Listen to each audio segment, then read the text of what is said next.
Karena kita ada sampai hari ini semua karena kemurahan Tuhan. Dan terima kasih juga buat waktu dan kesempatan yang telah diberikan kepada saya untuk bersaksi pada malam hari ini. Sebelum saya menyaksikan tentang kehidupan saya mau memperkenalkan nama saya. Nama saya Desrini Warwuru. Saya berasal dari Sulawesi, Banggai Laut. Saya semester 4. Ini sekolahnya belum Pak.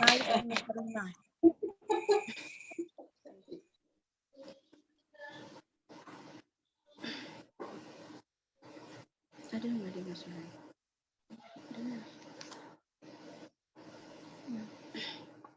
Nah, malam hari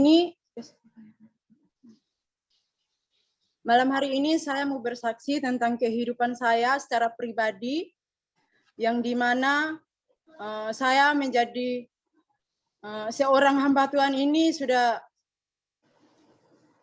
keinginan saya, sudah menjadi cita-cita saya waktu saya SD. Dan saya juga terlahir dari keluarga yang sederhana, keluarga yang hidupnya cuma pas-pasan saja, cukuplah bagi kehidupan keluarga saya. Dan saya bersyukur juga karena dengan kasih setia Tuhan, buat kebaikan Tuhan, sehingga di mana apa yang menjadi pergumulan saya menjadi seorang hamba Tuhan, mau menjadi seorang hamba Tuhan yang ke depannya sukses, itu sangat menjadi pergumulan saya buat kehidupan saya. Dan waktu saya dari Banggai, dari Sulawesi, biaya yang telah saya bawa dari kampung itu cuma 1 juta. Nah, orang tua saya juga pekerjaannya itu sebagai petani. Ya seperti biasa, orang tua saya itu kerja kelapa juga. Dalam setiap 1 bulan itu mungkin penghasilannya cuma 100 atau 200 ribu. Tetapi saya juga bersyukur kepada Tuhan, ketika saya berangkat juga dari kampung saya, dari Sulawesi Tengah, saya berangkat sekolah STT ke Bandung. Di situ saya hanya membawa 1 juta dan saya gunakan untuk baik-baik ongkos saya sampai ke Bandung. Nah, di situ juga sampai di Bandung, saya pernah sekolah di STT Bandung, tapi saya gagal. Tapi orang tua saya mengatakan kepada saya bahwa kamu tidak boleh gagal, kamu harus tetap berhasil. Apa yang menjadi cita-cita kamu, ke depannya kamu harus laksanakan dengan baik. Nah, orang tua saya mendukung, walaupun saya keluarga yang sederhana, yang hanya pas-pasan saja, tetapi saya tidak akan pernah menyerah. Saya selalu berdoa agar Tuhan itu selalu menolong kehidupan saya. Agar Tuhan selalu menolong kehidupan saya. Dan saya juga sekolah di STT Tribakti di tempat ini, yang menjadi pergumulan saya juga sangat berat, yaitu bagi sponsor saya. Sampai saat ini juga saya masih berdoa untuk saya masih bergumul dalam sponsor saya. Karena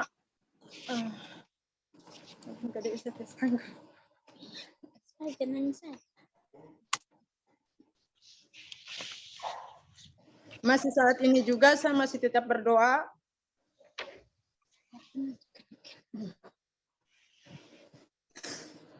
dalam sponsor saya.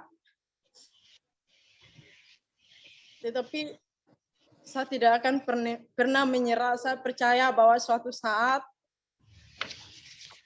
saya akan mendapatkan sponsor yang dikirimkan oleh Tuhan. Amin. Nah, tetapi saya merasakan betapa kasih setia Tuhan, kebaikan Tuhan yang saya alami. Walaupun banyak kekurangan yang saya alami di STT Tribakti di tempat ini, tapi saya tidak akan pernah menyerah. Saya akan tetap berjuang.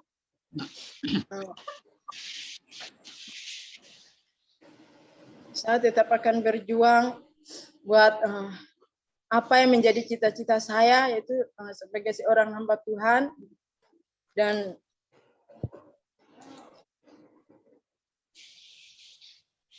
walaupun saya secara pribadi jujur, orang tua saya mengirim uang dari kampung halaman saya itu 2 bulan. Tapi itu pun kirimnya hanya pas-pasan saja sama saya. Pas-pasan sama saya membayar uang sekolah saya, dan yang lainnya saya gunakan untuk membeli kebutuhan saya sehari-hari seperti sabun.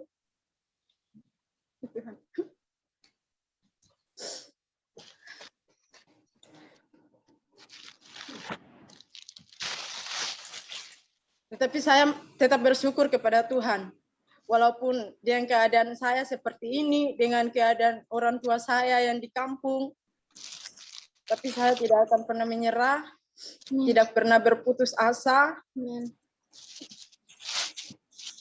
dan akan terus belajar di tempat ini.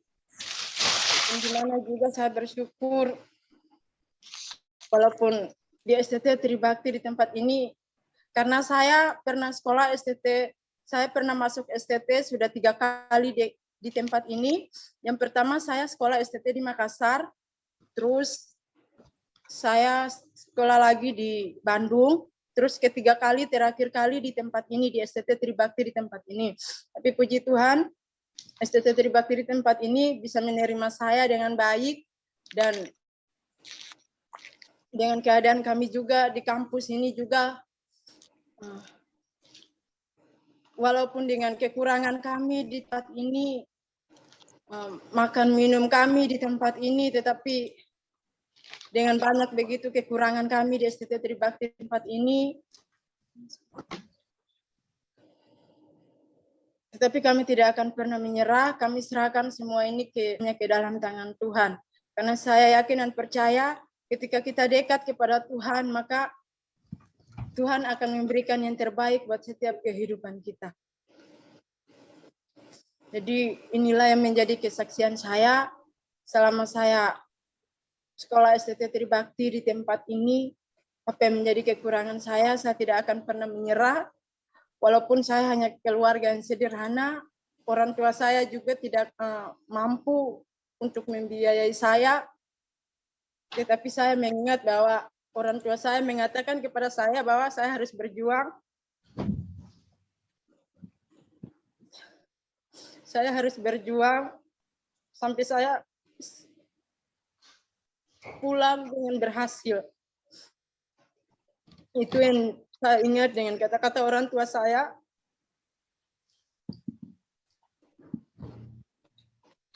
Dan sampai saat ini juga banyak pergumulan yang saya gumulkan, tetapi saya hanya bisa serahkan ke dalam tangan Tuhan.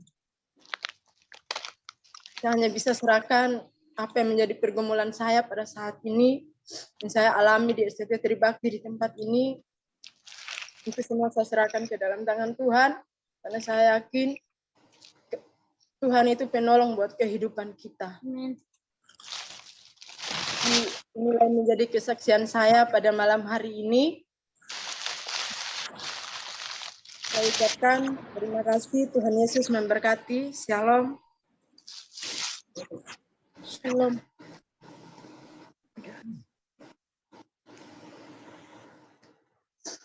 Aduh, ada yang sedih. Baik, terima kasih atas kesaksiannya. Biarlah kesaksian ini bisa menjadi berkat di dalam setiap kehidupan kita. Pada saat ini kita akan mempersiapkan hati kita untuk menerima firman Tuhan. Namun sebelumnya kita mau angkat sebuah pujian. Firman-Mu berkata, Kau berserta.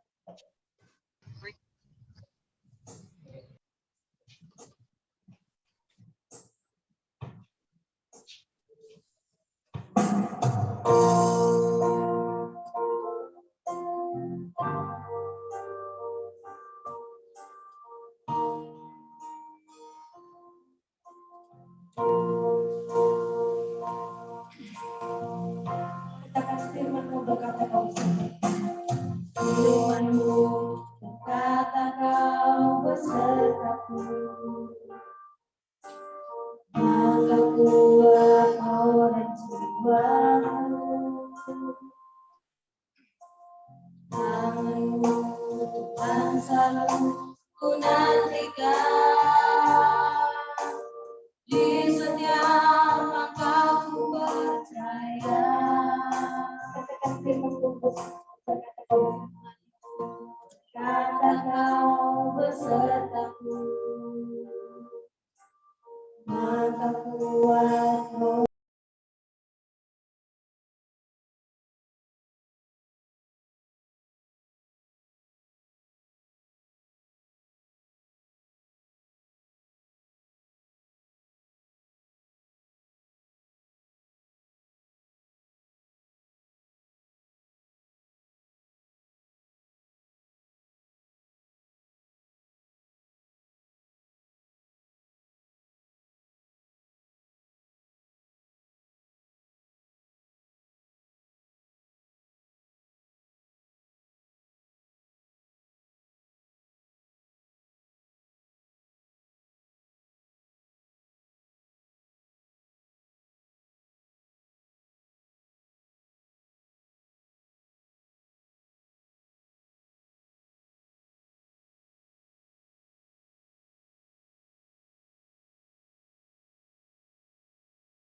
Raja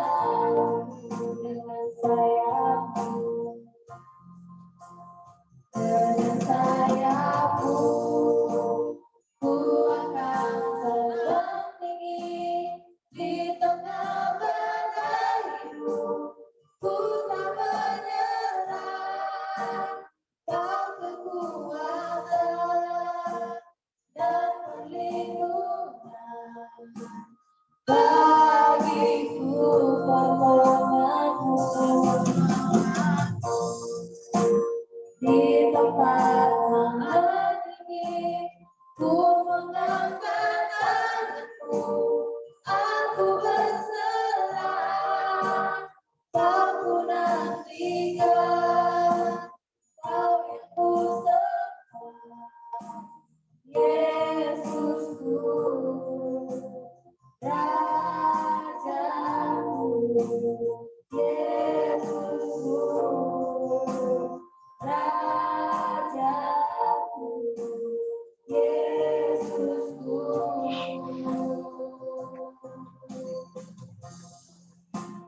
Rajaku.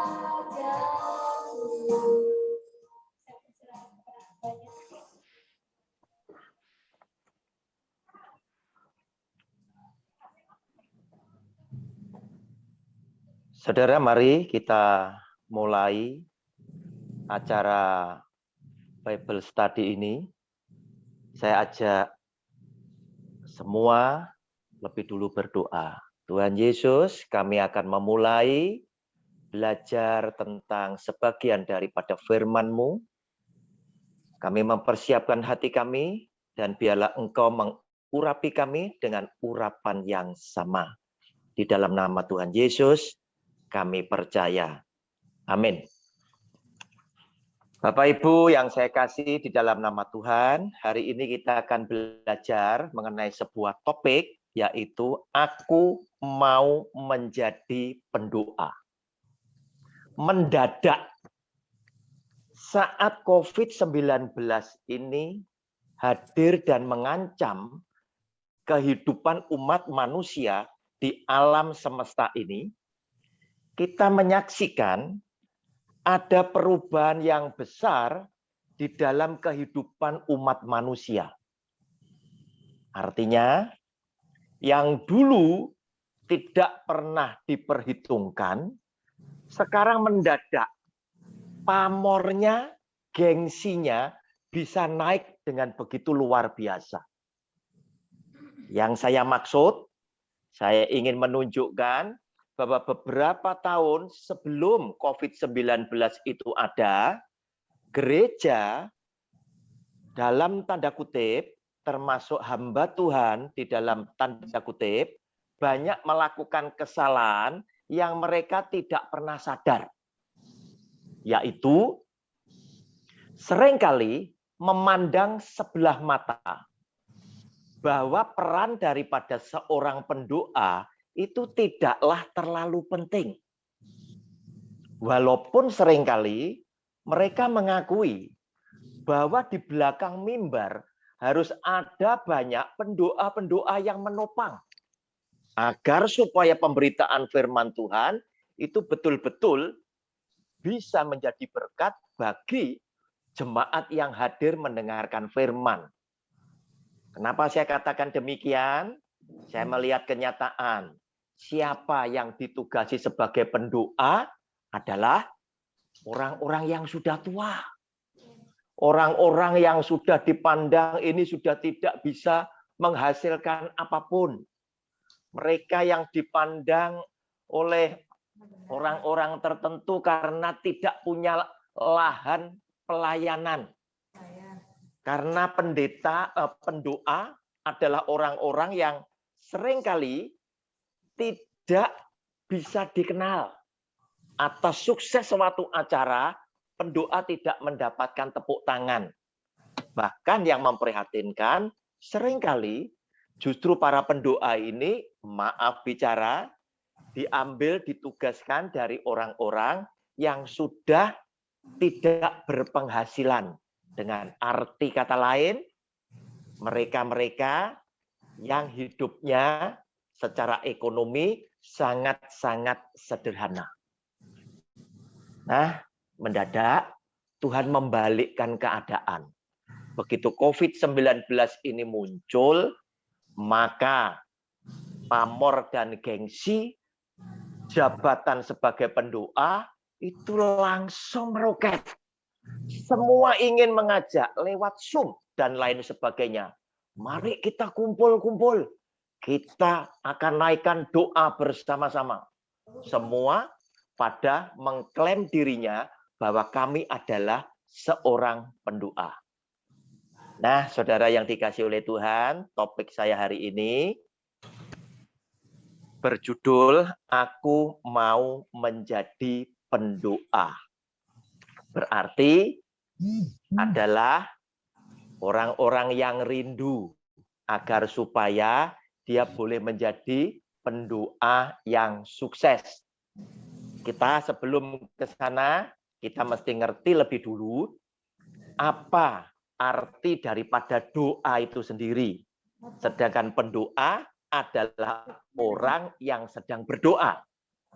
Arti daripada berdoa adalah dengan bahasa sederhananya adalah berbincang-bincang dengan Tuhan, ngobrol dengan Tuhan, curhat dengan Tuhan. Nah, ini pendoa adalah orangnya. Nah, sekarang berarti seseorang yang ingin untuk menjadi seorang pendoa yang berhasil, apa yang dia mesti persiapkan?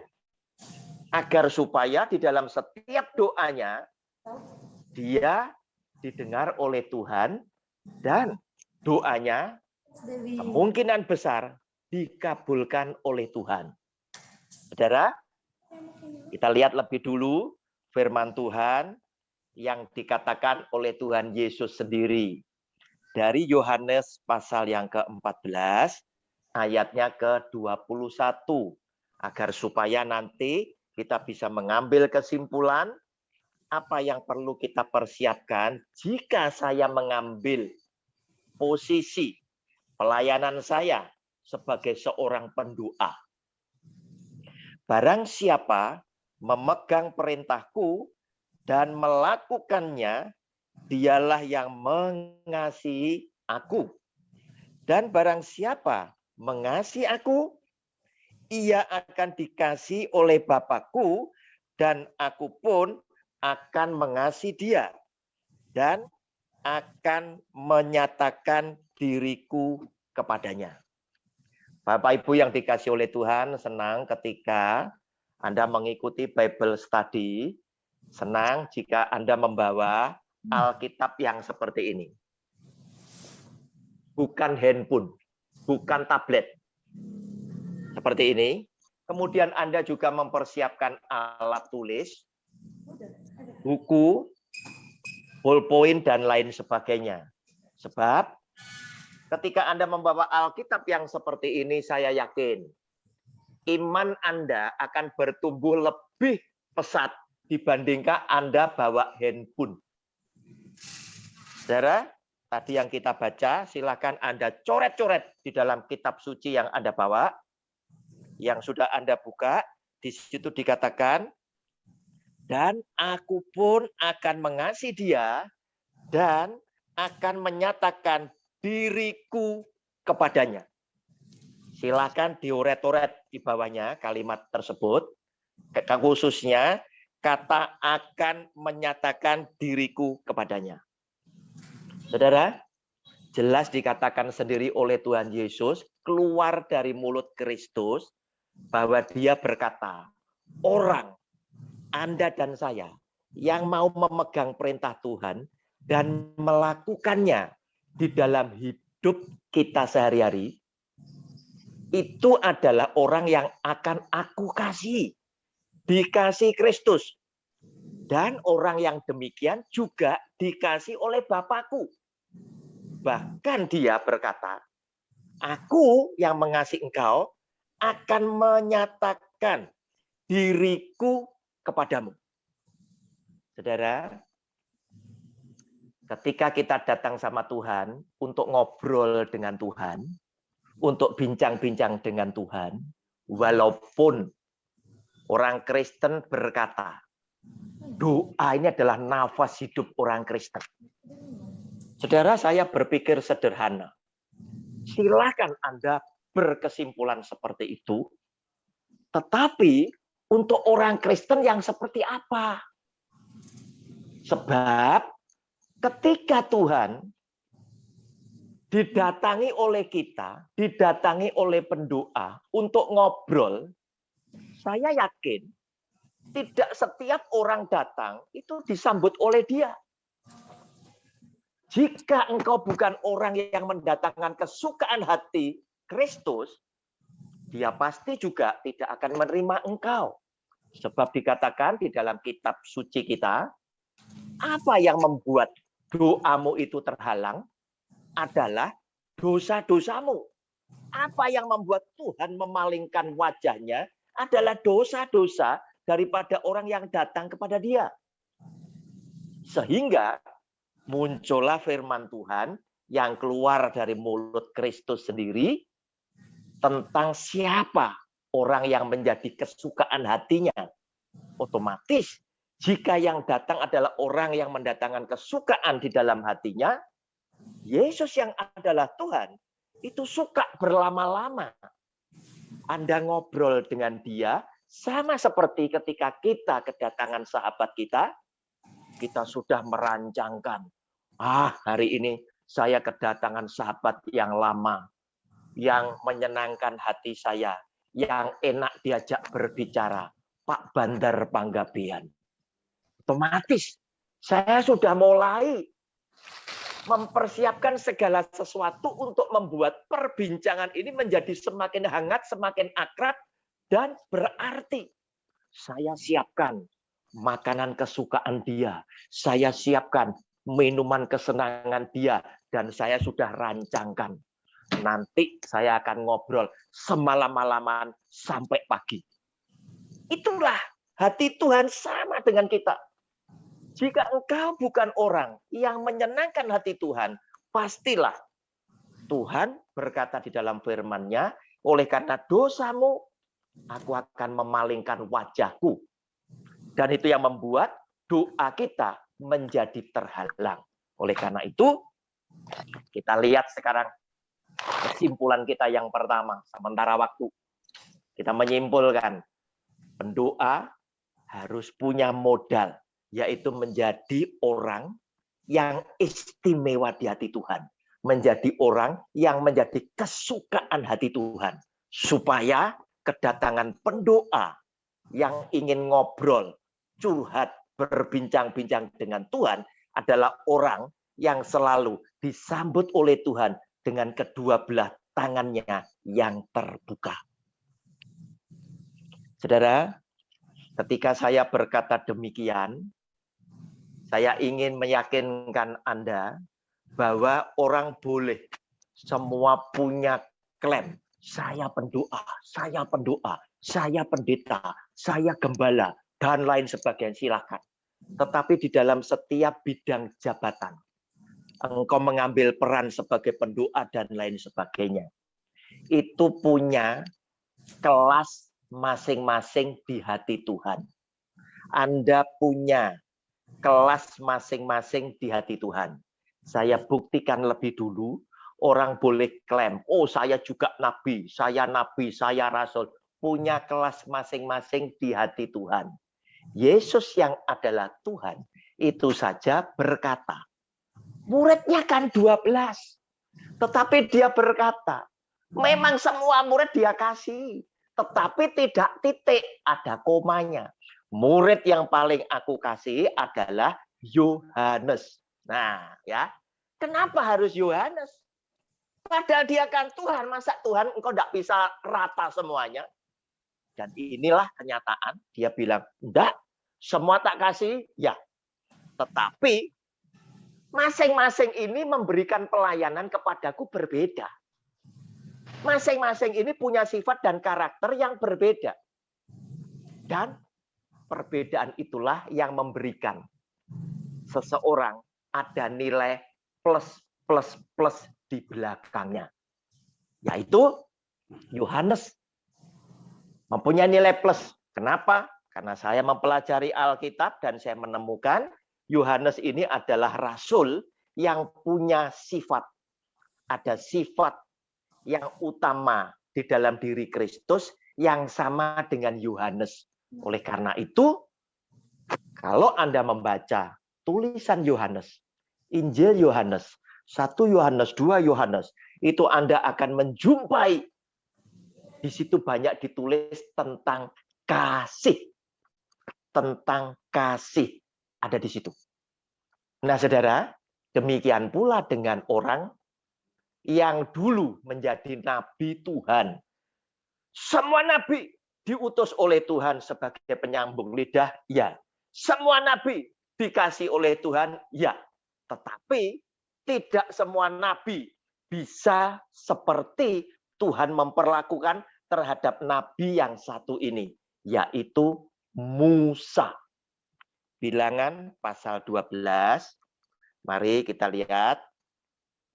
Pada Bilangan pasal 12, ayatnya yang ke-6 sampai yang ke-9, saya akan bacakan.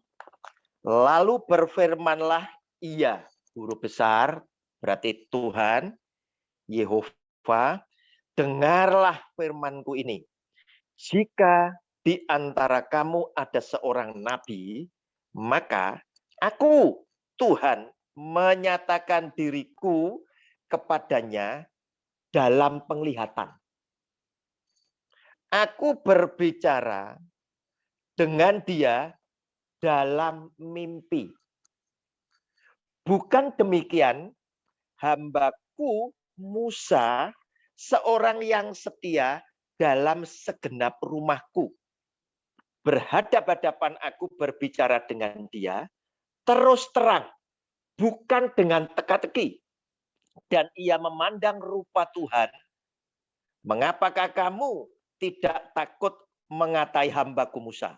Sebab itu bangkitlah murka Tuhan terhadap mereka, Harun dan Miriam, lalu pergilah ia.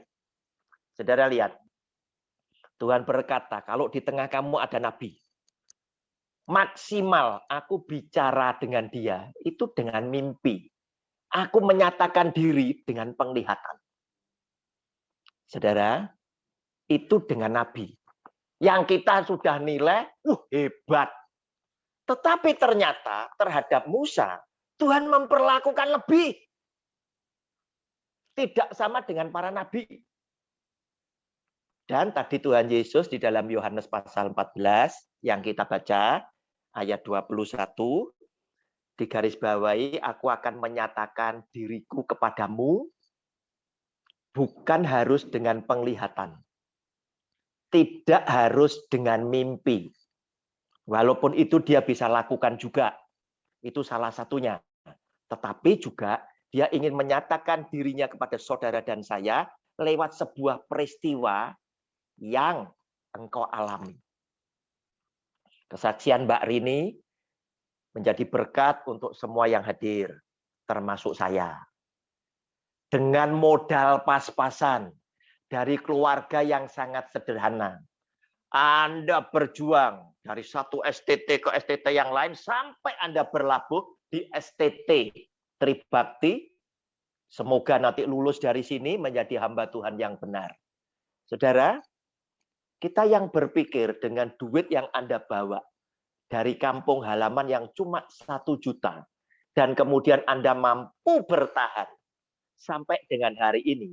Saya yakin Mbak Rini sedang berdoa itu juga mencurahkan isi hatinya kepada Tuhan.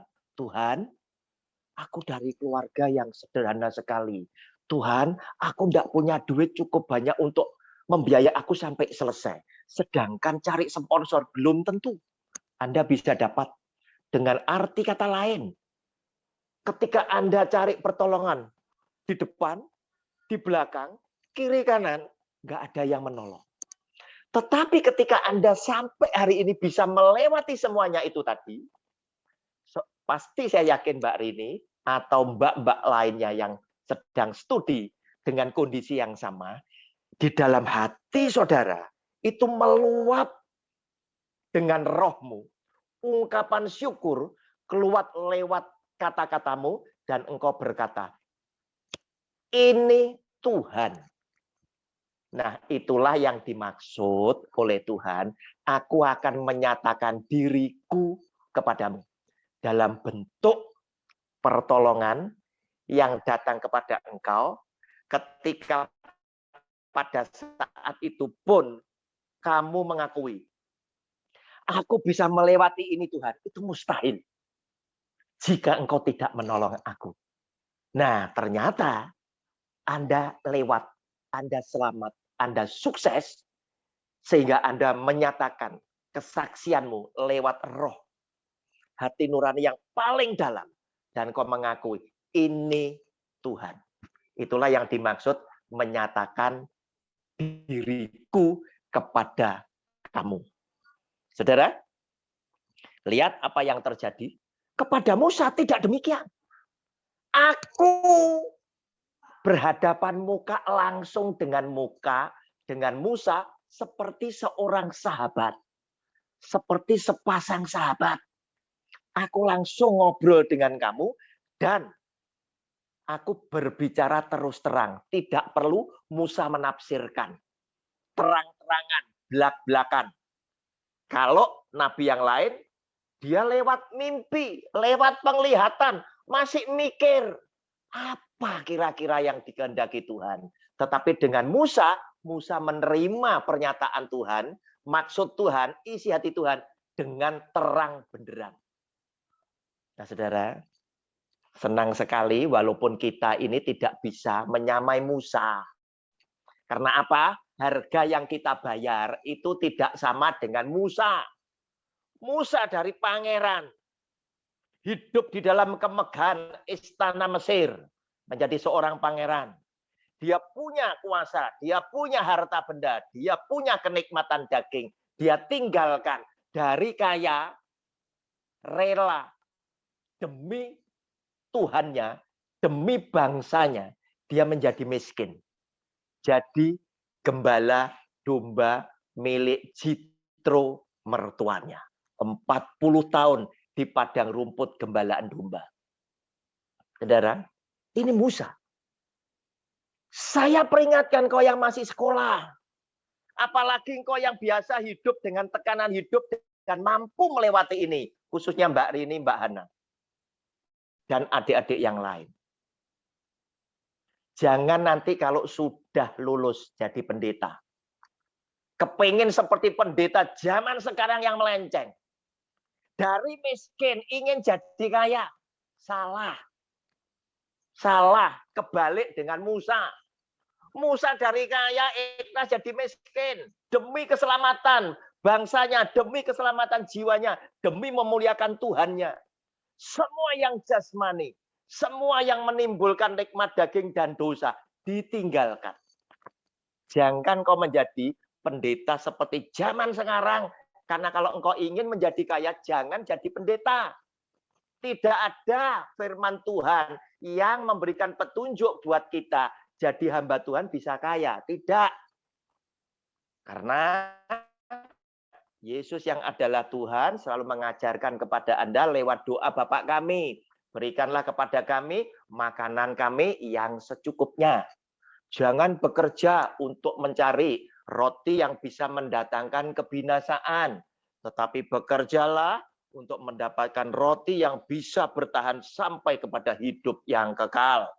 Hati-hati, orang kaya sukar masuk ke dalam kerajaan surga. Bukan berarti engkau tidak boleh kaya.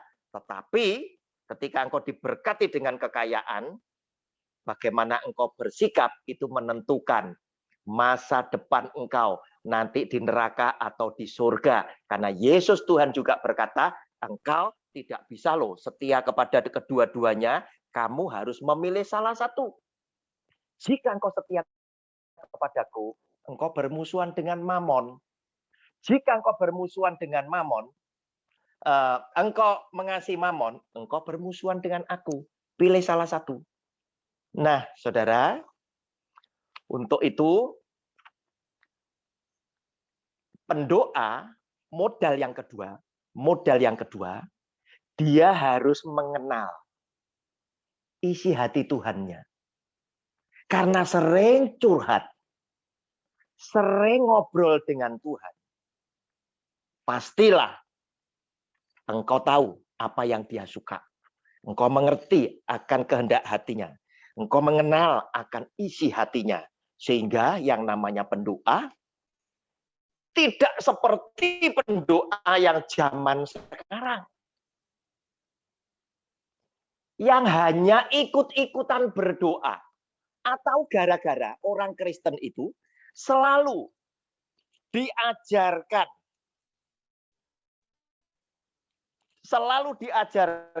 untuk berdoa.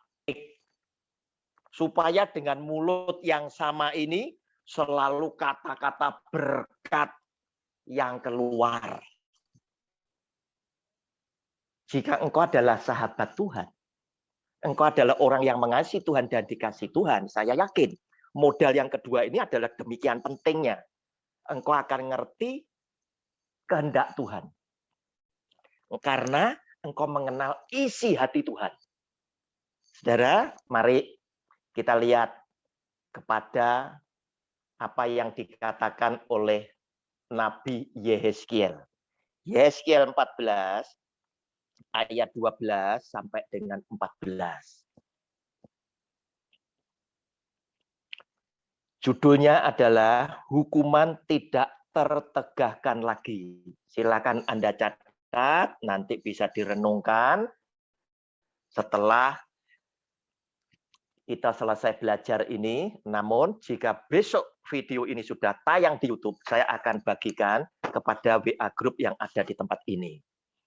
Ayat 12 sampai 14 dari Yehezkiel pasal 14. Kemudian datanglah firman Tuhan kepadaku.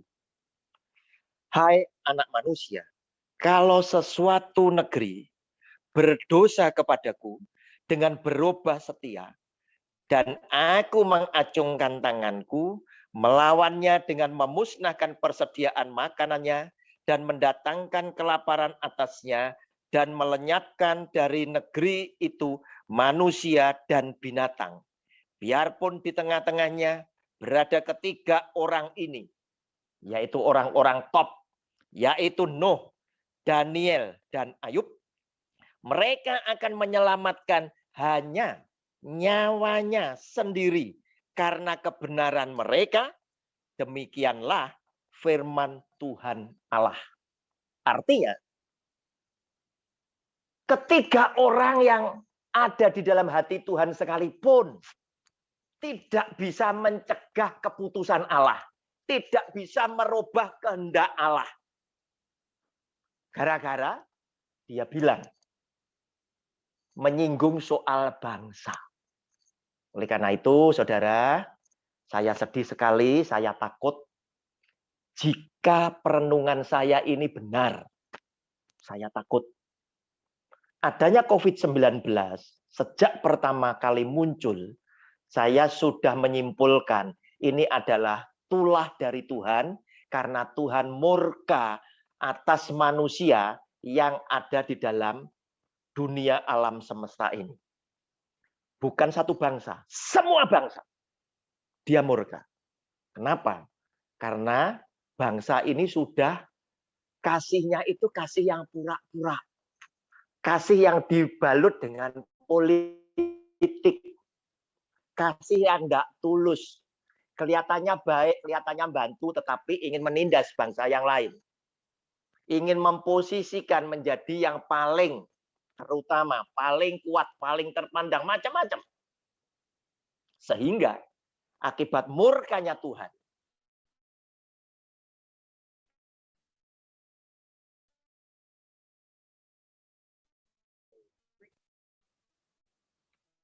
saya takut perenungan yang diciptakan oleh manusia atau terjadi karena alam. Tetapi bisa hidup ketika ada mediatornya.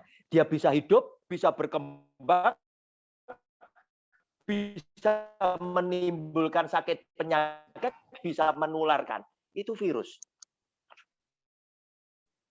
Nah, saudara, otomatis semua lagi berdoa, semua lagi berdoa. Minta kalau bisa virus ini hilang. Saudara, secara sederhana, silakan Anda berdoa, tetapi kembali kepada isi Alkitab. Berdoa tadi artinya apa? Dan kemudian siapa yang berdoa? Tetapi ketika Tuhan marah, saudara, yang Tuhan butuhkan bukan doa saudara yang pertama, tetapi adalah pertobatan dulu baru berdoa. Urutannya kebalik. Tetapi jika dunia ini tidak mau bertobat, ya pasti akan lama sekali. Lama sekali. Dan akan timbul korban yang begitu banyak, sampai nanti Tuhan mempertimbangkan doa-doa orang tertentu, seperti Musa ketika Tuhan akan membinasakan bangsa Israel di padang gurun. Musa berkata, di dalam Bilangan 14 itu kalau tidak salah. Musa berkata, Tuhan, apa kata bangsa-bangsa yang tahu engkau membawa mereka keluar dari tanah Mesir dengan tanganmu yang kuat, kemudian Tuhan habisi mereka di padang gurun. Maka bangsa-bangsa akan berkata bahwa Tuhan yang berjanji membawa ke tempat yang baik adalah Tuhan yang tidak punya kuasa membawa bangsa Israel itu masuk ke tanah perjanjian. Jika Tuhan habiskan semua.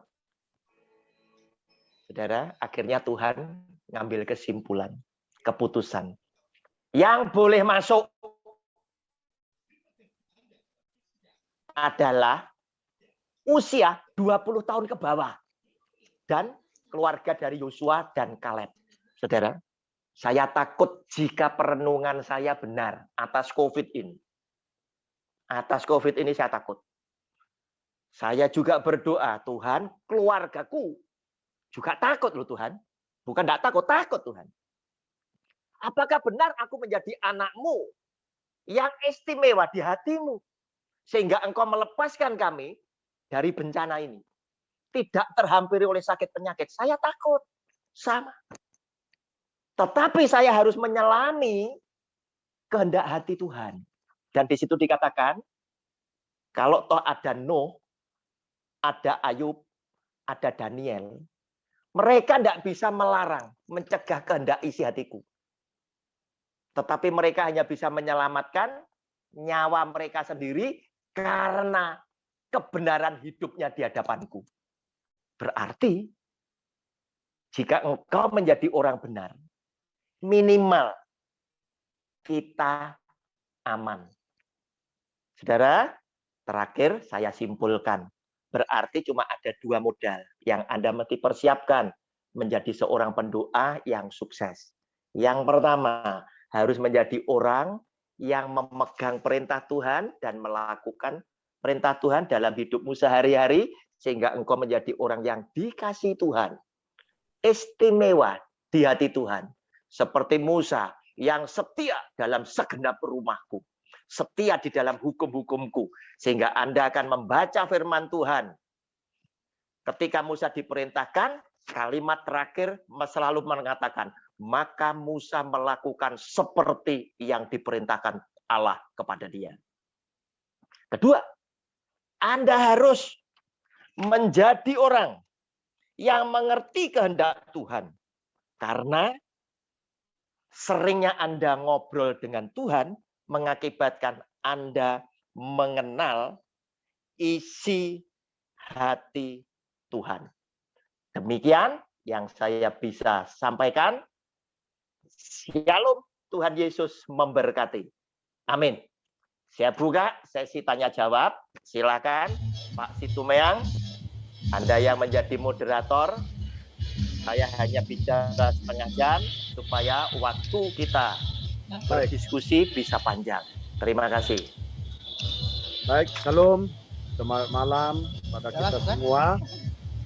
Nah, boleh Malam.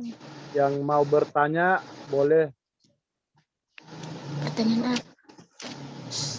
ya. Yang Silakan. mau bertanya di malam hari ini, boleh dibuka mute-nya yang mau bertanya ya. Yang mau bertanya ini saya lagi melihat semuanya. Bible study Bible itu menarik kalau yang ikut itu aktif bertanya, menjadi berkat untuk semua.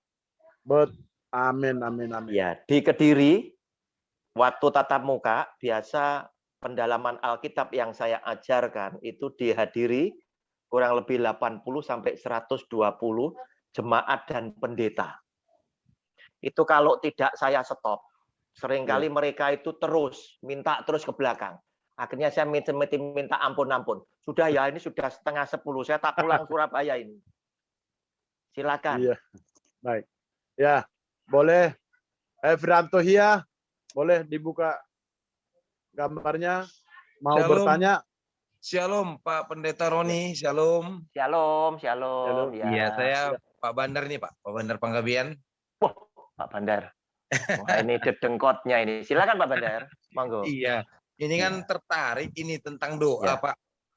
Iya, Pak. Mungkin karena umumnya kalau orang belum lahir baru lah, kita katakan Iya. belum lahir baru, itu mereka doa itu berupa tradisi Pak.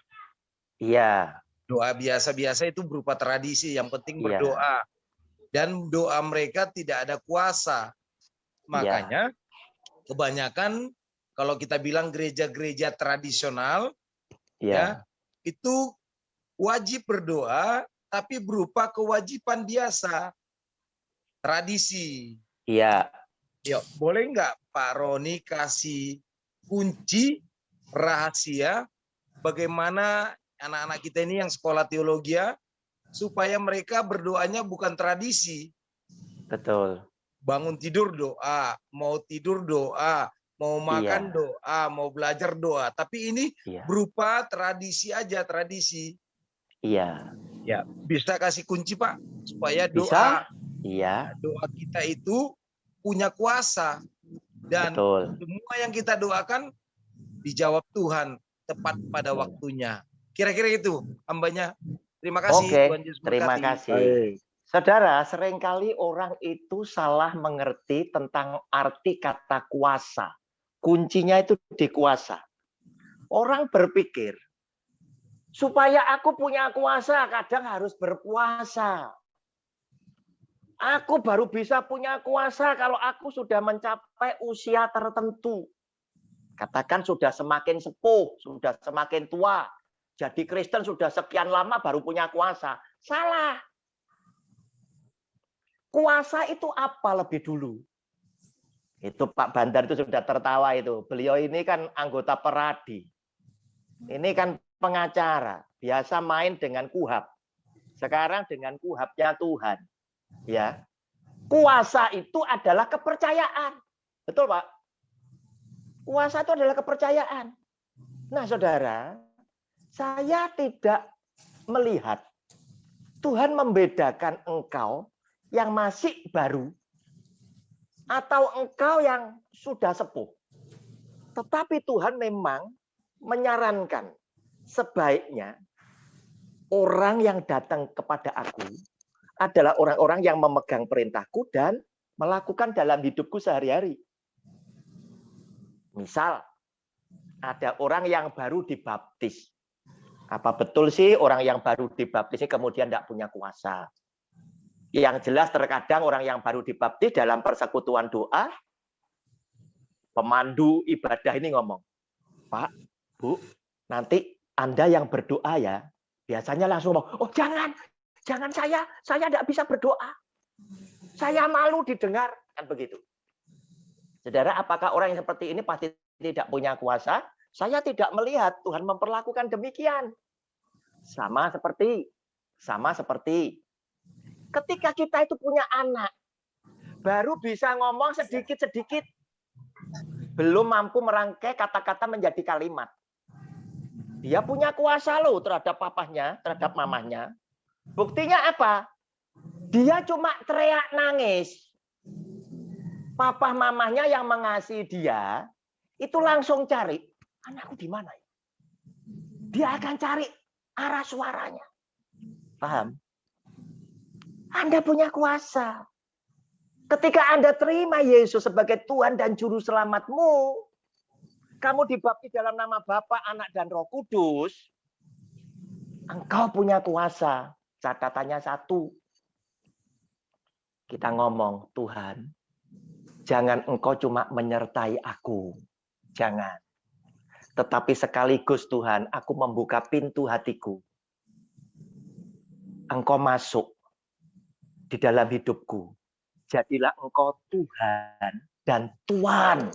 Tuhan dan Tuan atas hidupku. Sehingga seperti yang kau katakan Tuhan Yesus, dalam Yohanes 16 ayat 13, Roh Kudus, Allah Roh Kudus, pribadi ketiga, di dalam Trinitas tadi, akan memimpin kita ke dalam seluruh kebenaran. Roh Kudus akan mengajarkan kepada kita segala sesuatu.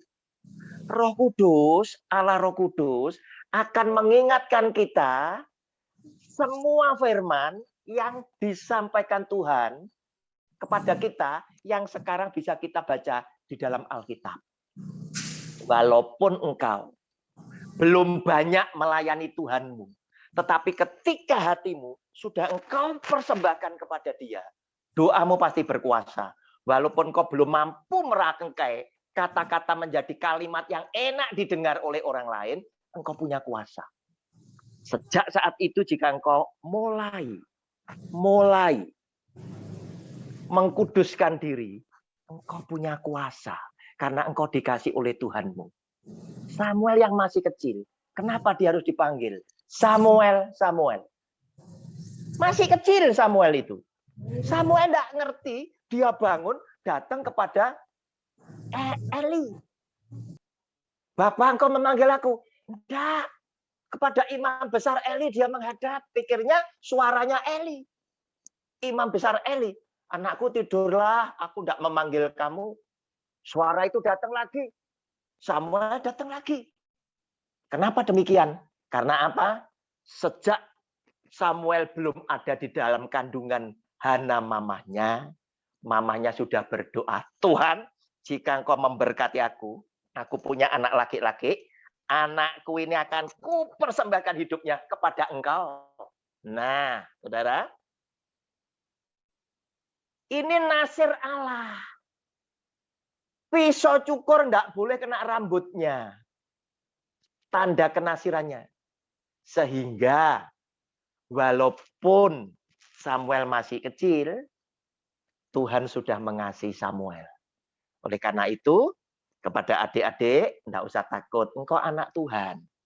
Ketika Anda mempersembahkan hidupmu, membuka hatimu, mengizinkan, mengundang Dia, Allah Roh Kudus, yang menyatu dengan Bapa dan Tuhan Yesus, hadir menjadi Tuhan dan Tuan di dalam hidupmu, engkau punya kuasa, sebab engkau adalah orang yang bisa dipercaya, sebab engkau dituntun oleh Dia ke dalam seluruh kebenaran. Engkau diajarkan dia segala sesuatu. Engkau juga diingatkan akan firman Tuhan. Oleh karena itu, berubahlah engkau sekarang setiap ibadah bawa ini. Jangan bawa ini. Kenapa? Kalau bawa ini saya mau nanya, apakah Allah Roh Kudus ngajari sampean itu bawa ini? Pasti tidak. Kalau Anda tidak diajar oleh Roh Kudus suruh bawa handphone, Anda tetap bawa handphone, Anda introspeksi. Jangan-jangan engkau adalah Kristen tanpa Roh Kudus. Demikian Pak Bandar, terima kasih. Baik. Terima kasih Pak. Ya, Jadi saatnya yang berikutnya yang mau bertanya saya persilakan. Eprianto buka gambarnya. Toh. Bertanya Toh, ada yang bertanya Toh? silakan. Ya. Terima kasih Pak. Tadi sih dari Ya. awal saya tidak ikut ya Pak dari keseluruhan, tapi Ya. saya tadi dengar Ya, sebuah kasus Musa ya Pak. ya Ketika Musa. Musa menghadap Tuhan dan ketika Israel berdosa dan Ya. Tuhan Musa menghadap Tuhan. Ya, Tapi saya juga mau bertanya, saya sangat diberkati, tapi saya mau bertanya, ini Bible study ya Pak ya? iya. Ya. Bagaimana kita memahami Tuhan yang sama ketika Tuhan memulihkan keadaan Hizkia yang sudah divonis Tuhan untuk mati, Pak. Iya, Tapi Iya. dia sembuh kembali, Pak. Bagaimana kita memahami hal itu, Pak? iya, Karena tadi kalau tidak salah ya, ada tadi Bapak bilang keputusan Tuhan tidak bisa diubah oleh siapapun. Tapi betul. dalam kasus Hizkia, kalau kita melihat, nah bagaimana kita memahami kasus itu, Pak? Oke, Iya, Pak. Anda mesti lihat lebih dulu bacaan tentang autobiografi daripada Hizkia. Hizkia ini ternyata adalah raja Israel yang mengasihi Tuhan. Kemudian pada usia sekitar kepala 3, dia divonis. Ya, Nabi datang memberitahukan, sampaikan pesanmu yang terakhir. Artinya, dia pasti tidak sembuh. Karena sakit ini tidak akan disembuhkan. Nah, saudara, berarti anggaplah Hizkia ini mendapatkan takdir. Ya, takdir dari Tuhan. Yang artinya takdir ini tidak bisa diubah oleh siapapun. Nah, ya, tidak bisa diubah.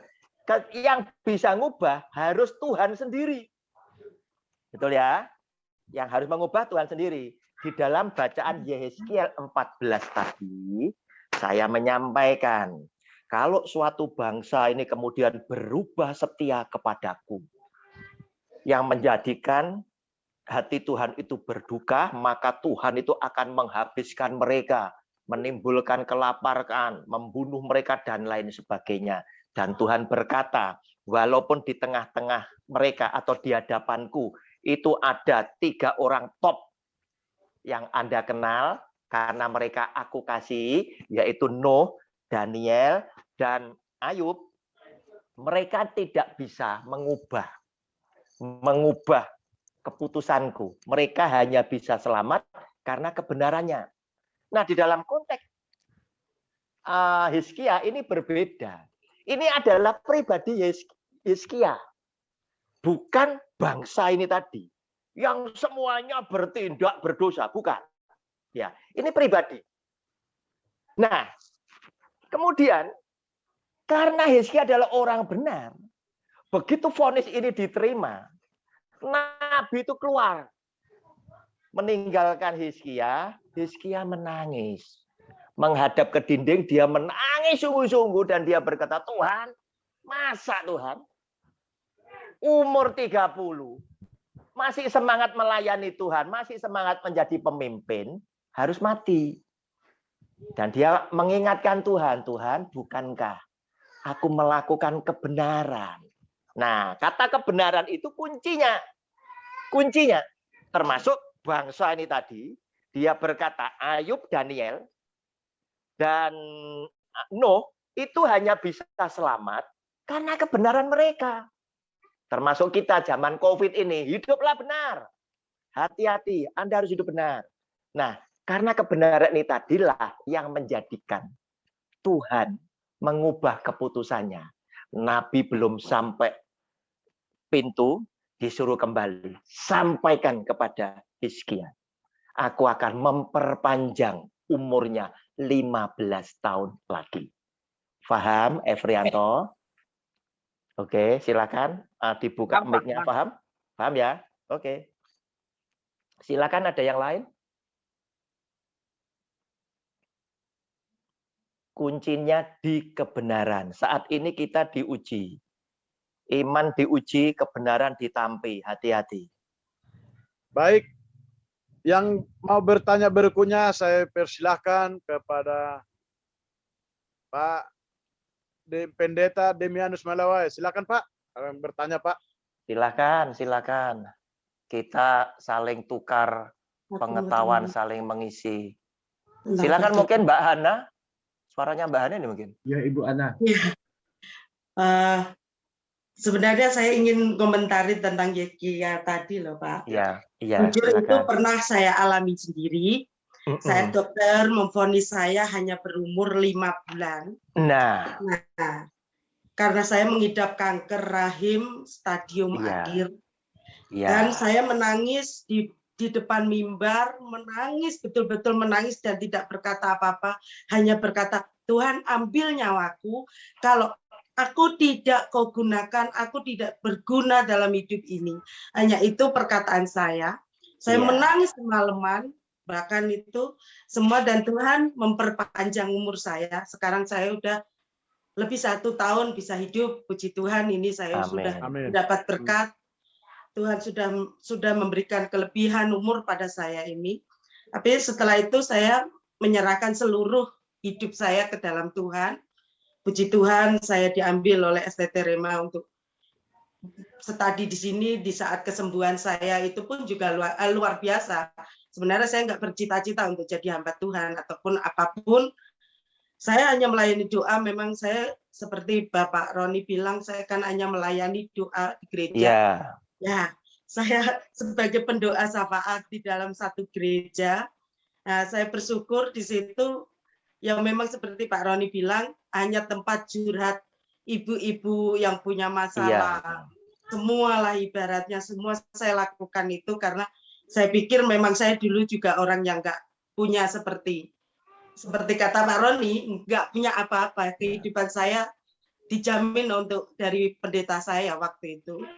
Nah, sampai detik ini pun saya nggak punya apa-apa. Tapi Tuhan tidak pernah saya ini kekurangan apapun. Nah, nggak pernah meninggalkan saya. Setiap doa saya selalu dikabulkan. Bahkan mau pakaian, maupun makanan, maupun biaya sekolah saya pun kadang tidak tahu dari mana, tapi Tuhan mencukupkan semuanya. Puji Amin. Tuhan. Amin. Tuhan kirim Amin. burung gagak itu dari mana aja. Saya nggak pernah meminta untuk ini, tapi saya minta Tuhan, kalau ini rencanamu, pasti kau mencukupkan. Saya selalu berdoa dalam diri saya nggak pernah meminta. Tapi setiap apa yang saya pikirkan, Tuhan sudah sediakan. Nggak usah kayak ucapkan. Itu benar kata Pak Roni tentang kuasa. Nah, yang saya ingin tanyakan sekarang Pak Roni. Iya, silakan. Apakah orang yang belum bertobat, ini yang saya itu juga, kalau kita orang Kristen ya, kalau saya memang dari Muslim kan beda lagi ya. Kalau orang Kristen, betul-betul orang Kristen belum bertobat, itu punya kuasa tidak dalam doa. Itu yang membuat kejalan dalam hati saya tadi. Iya. Baik, silakan ditanya. Oke, saya tegaskan lebih dulu. Yang Anda maksud, Mbak Hana maksud, dia sudah Kristen, tapi perilakunya menceng-menceng gitu ya? Nah, apakah itu? Tapi saya lihat kok orang Kristen yang seperti itu juga diberkati Tuhan gitu loh Pak. Oke. Jadi saya tanyakan itu. Tadi saya akan berkata, Anda boleh klaim sebagai nabi, Anda boleh klaim sebagai pendeta, Anda boleh klaim sebagai seorang gembala. Tetapi di hati Tuhan, kadar kasihnya beda-beda. Betul ya? Tadi saya katakan itu kan, jika seseorang punya anak lebih dari 1, katakan zaman dulu, ibu-ibu zaman dulu anaknya kan bisa 10, bisa 12, bisa 14, ya. Ya, karena saya punya saudara banyak, Pak. Ya, betul ya. 13 orang. 13 orang ya. Jamin semuanya dicintai oleh bapak dan ibu yang punya anak. Tetapi soal kuasa, bapak ibu ini kan tahu anak per anak. Terus dia bilang, bapaknya bilang ke mamanya, ya siapa yang kamu percayai untuk ngatur keuangan ini supaya pada waktu adik-adiknya itu memerlukan, dia bisa ngatasi. Apakah yang nomor 5? Oh, jangan Pak, senengannya judi, kan begitu ya. Lebih baik yang sulung aja. Nah, kuasa adalah kepercayaan. Orang yang tidak memegang firman Tuhan dan melakukan, pasti tidak diberi kuasa. Keistimewaan orang Kristen, ya, dia sudah dibaptis, keistimewaannya, dia tetap diakui sebagai anak. Tetapi kadar kasih Tuhan itu yang tidak seperti anak yang betul-betul taat kepada dia. Nah, kitab suci kita ini adalah buku petunjuk semua manusia yang sebagai umat ciptaannya. Seluruh umat manusia sak jagat harus ngikut ini. Ngikut ini, Alkitab ini. Artinya, hidup manusia tidak pernah keluar dari kitab suci ini. Oleh karena itu, begitu saya cerita tentang Yehezkiel, Mbak Hana langsung mengomentari, Pak, saya ngalami. Kan begitu. Saya ngalami. Ya. Nah, berarti, puji Tuhan, Mbak Hana langsung responnya bagus. Berarti kalau aku diberi perpanjangan umur, pasti Tuhan punya rencana terhadap diriku. Dan Tuhan mengasihi, senang dengan Mbak Hana karena apa? Anda langsung menyerahkan, Tuhan, hidupku untuk Engkau. Kenapa? Karena Engkau yang memiliki aku, yang seharusnya cuma 5 bulan, hari ini mungkin medis pun sudah menyatakan Anda sembuh. Ya, sudah dinyatakan negatif total. Negatif. Dan saya tidak perlu kemoterapi yang kedua. Jadi puji saya Tuhan. Sekali. Nah, makanya rambut Bu, saya mulai tumbuh lagi nih, Pak. Nah, dulu kalau kemoterapi kan mulai rontok bisa gundul kan begitu. Ya. Dan itu mengakibatkan ada efek samping yang tidak bisa dibendung terhadap organ yang lain. Nah, Tuhan sudah nyatakan itu, berarti Anda tinggal menyerahkan hidup kepada Tuhan di dalam kebenaran. Ya, demikian ya Mbak Ana, bisa difahami. Terus kalau kita menghadapi orang Kristen yang tidak baik, bagaimana cara kita merangkulnya ya Pak? Iya. Misalkan, karena saya kadang melihat itu tergerak hatinya. Gitu. Ya, misalkan tidak baik, Anda bisa tunjukkan contohnya supaya lebih mengerucut. Tidak baik apakah dia berjudi, gini, ada orang dia Kristen, berzina. Ya, punya suami tapi tetap melakukan sama orang lain. Saya pun kadang ibadah, tapi saya mau jauh, nggak bisa, mau deket juga. Gimana caranya menemukan? Kadang berzina, ya seringkali berzina. Sebetulnya kejadian ini tidak hanya untuk jemaat biasa. Masih terlalu banyak yang punya predikat sebagai pendeta atau gembala sidang, wakil gembala, itu lakukan ini. Mereka lakukan ini. Waktunya khotbah. Ya, khotbahnya juga baik loh, firman Tuhan. Tetapi dia melakukan. Sampai ada dalam tanda kutip di Jawa Timur masuk penjara gembala sidang dengan puluhan ribu jemaat. Nah, saudara, hal seperti ini menyedihkan hati Tuhan. Ya, terkadang kita itu ditutupi oleh penampilannya dia.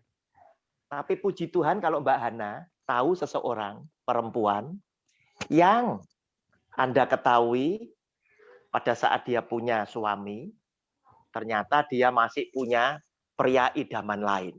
Gimana caranya kita menasihati? Nah, kita dengan sederhana kita ingatkan.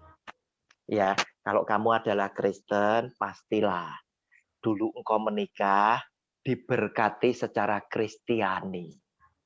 Anda ingat enggak waktu itu di gereja ada pendeta, ada kalian berdua, ada keluarga kalian, ada sahabat-sahabat, mungkin jemaat yang berempati dengan Anda, hadir di dalam ibadah pemberkatan nikah. Pada waktu itu engkau menyematkan cincin. Aku menerima engkau, hai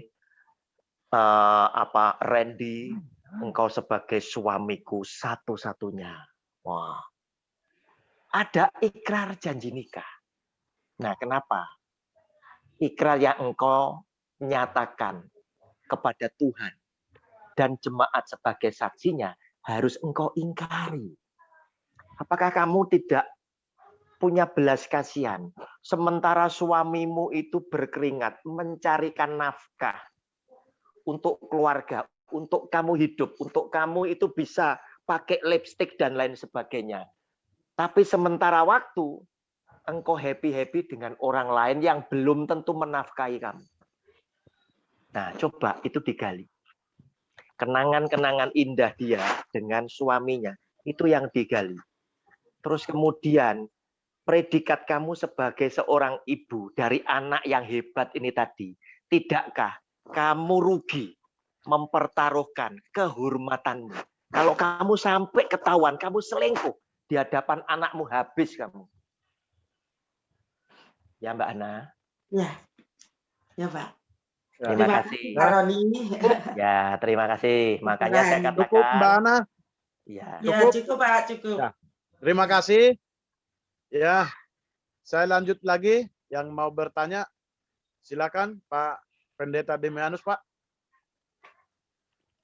Silakan Pak Demianus. Buka mute-nya, Pak. Buka mute-nya. Buka mic-nya, buka mic-nya. Mic-nya buka, Pak. Buka mic-nya. Mic-nya belum. Silakan siapa yang mau bertanya lagi, monggo. Aduh. Mana? Tadi ada lagi satu. Silakan. Halo, selamat malam semuanya. Selamat malam semuanya. Ya, selamat malam Ibu. Ya, saya mau bertanya. Tapi sebelum bertanya, saya mau bacain dulu. Yakobus 5 ayat 16. Bentar, Yakobus 5. Oke. Yakobus 5 ayat 16. Silakan. Iya.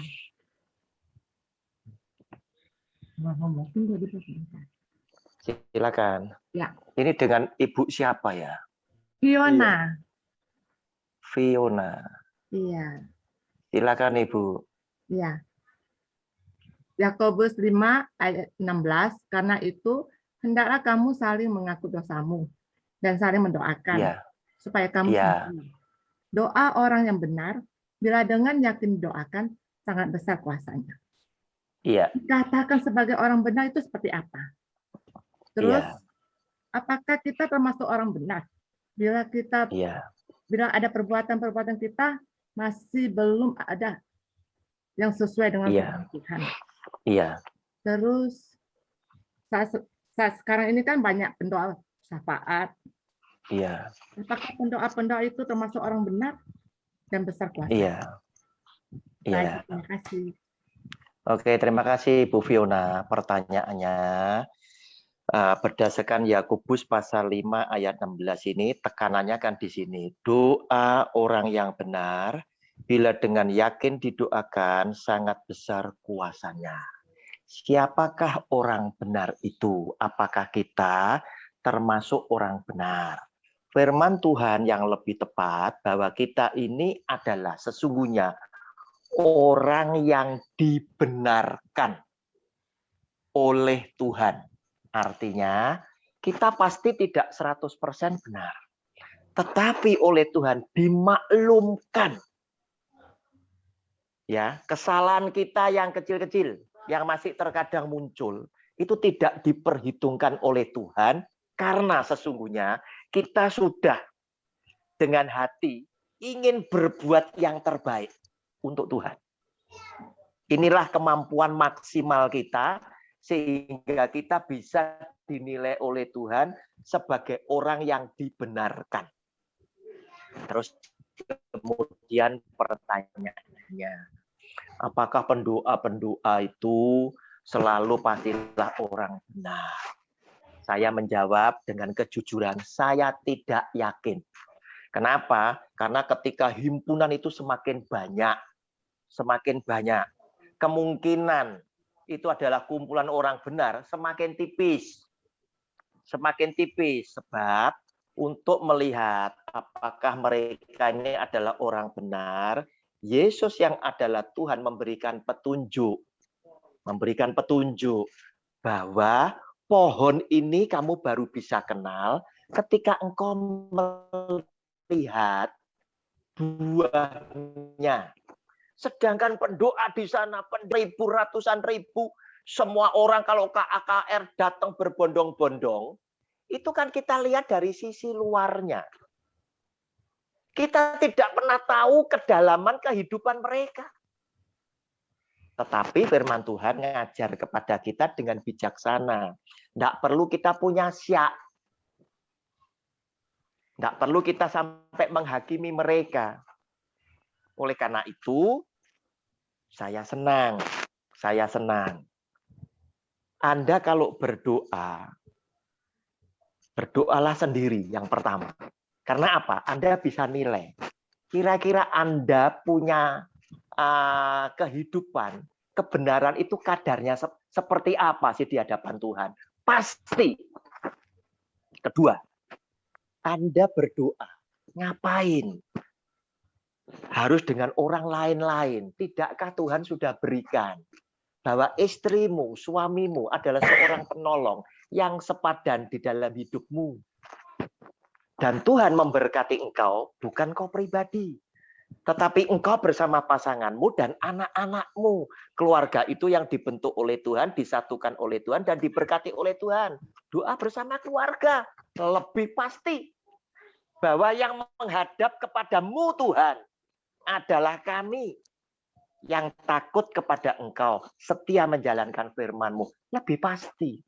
Daripada harus kumpulan demikian banyak, sampai-sampai itu menjadi sebuah kegerakan doa untuk Indonesia. Apakah jelek? Enggak. Tetapi saya melihat ada sisi negatifnya adalah demikian ini tadi loh. Wong semua itu kadang itu hanya ingin dipandang orang bahwa saya ini peduli. Saya ini perlu setor muka. Nah, sehingga hal-hal seperti itu mengotori ketika kita datang ke hadirat Tuhan. Terus kemudian terkadang juga kepengen doa di tempat tertentu. Loh, apakah Tuhan tidak hadir ketika kita sujud di dalam kamar pribadi kita? Tetapi bolehlah di tempat doa, saya setuju. Karena di sana lebih hikmat, lebih kusuk. Karena Anda meninggalkan lingkungan yang mungkin bisa mengganggu saat Anda berdoa. Tetapi jika Anda bijaksana, supaya tidak terganggu di dalam kamar sendiri, bukankah jam malam itu tadi, seperti teladan Tuhan Yesus dikatakan, maka pada waktu malam, maka pada waktu pagi, Yesus Tuhan itu berdoa sendirian. Itu pun juga tidak terganggu. Demikian Ibu Fiona, bisa dipahami? Bisa, Bu? Ya, ya. Sudah ya? Ya, terima kasih. Terima kasih, Bu. Ya. Silakan yang lain. Yang mau bertanya lagi? Silakan. Kita tidak dibatasi waktu, ya. Terserah. Masih ada waktu sedikit lagi. Silakan. Silakan yang mau bertanya. Mungkin 1-2 orang lagi masih cukup. Silakan. Ya. Kiki, ada pertanyaan Ki? Ayo adik-adik. Yuk, silakan Ki. Puji Tuhan. Baik, bertanya lagi. Tanya. Mercy ingin bertanya, Pak. Ya, baik. Silakan.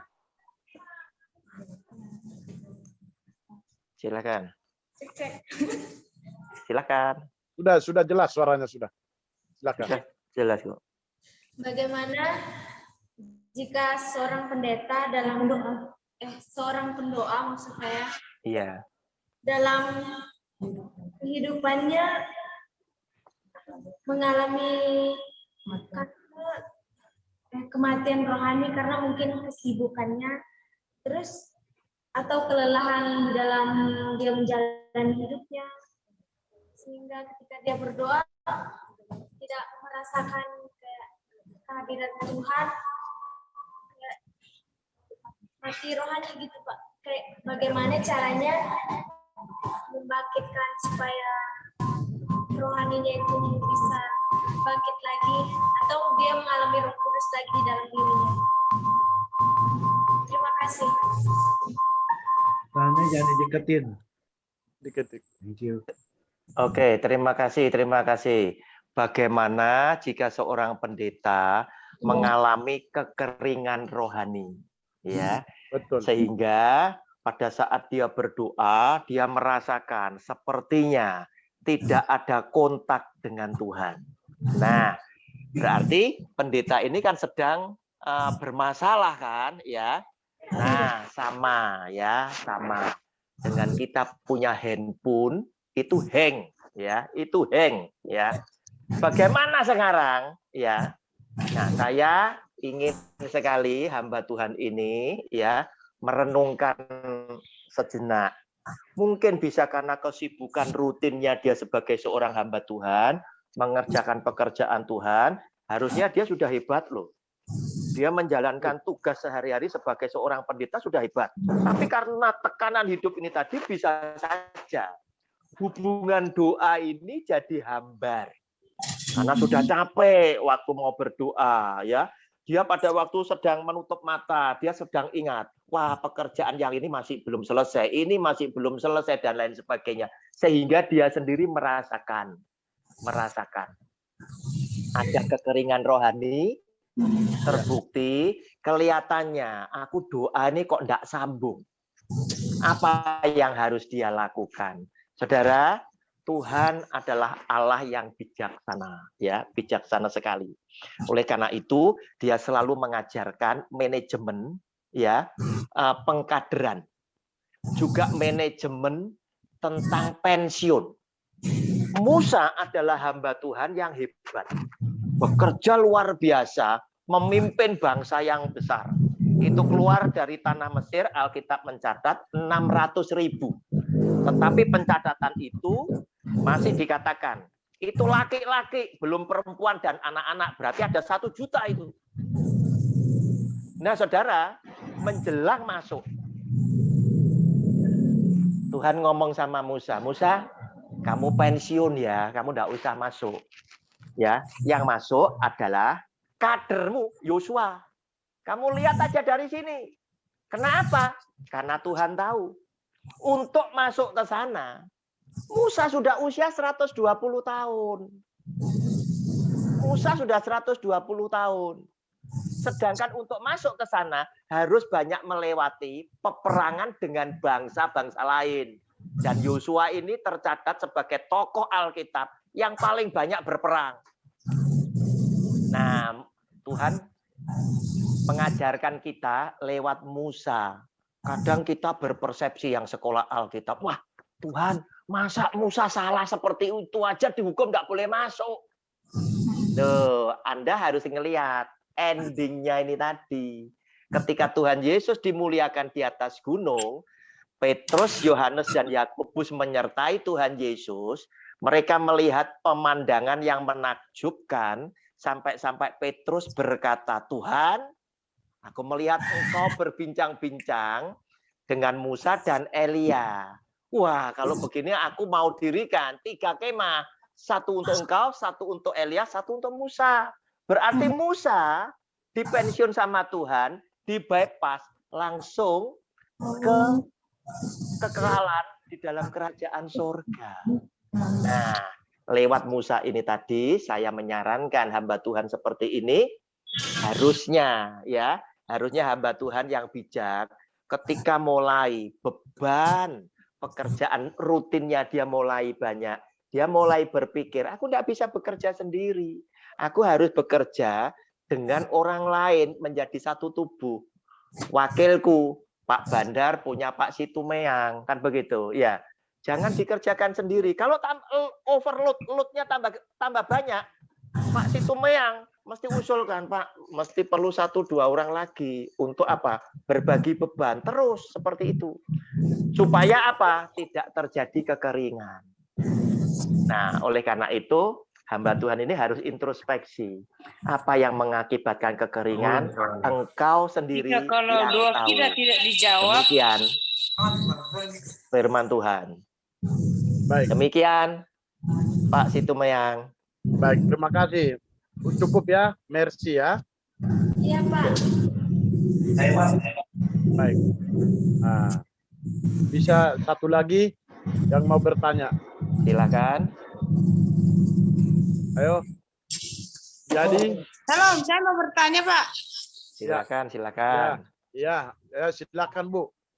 Jika kalau doa kita tidak terjawab, adakah alternatif lain? Contoh, seperti pernikahan yang belum 10 tahun tidak diberi keturunan. Terima kasih, Pak. Terima kasih. Jika doa kita tidak dijawab, apakah ada alternatif lain? Saudara yang dikasih oleh Tuhan, jika engkau adalah orang yang beriman kepada Kristus, saya yakin engkau pasti akan mencontoh dan menjadikan Kristus sebagai teladan di dalam hidupmu. Nah, jangan memberikan pengajaran keluar dari kitab suci ini yang aneh-aneh, yang akhirnya menyesatkan banyak pendengar. Salah satunya, banyak orang ingin menyatakan bahwa ini bukti bahwa kita beriman. Kemudian berdoa dengan berkata, aku klaim janjimu Tuhan. Nah, saudara, arti kata klaim itu menagih janji. Alkitab memuat banyak janji Tuhan. Ya, memuat banyak janji Tuhan. Terus kemudian klaim itu menagih janji. Pertanyaannya, kita tahu kita ini debu tanah. Yang Tuhan berkenan ciptakan kita, jadikan kita jadi manusia. Jadi umat ciptaan Tuhan. Pertanyaannya, boleh apa tidak? Sopan apa tidak? Debu tanah, ya, itu protes. Nagih janji kepada sang penciptanya, itu yang pertama.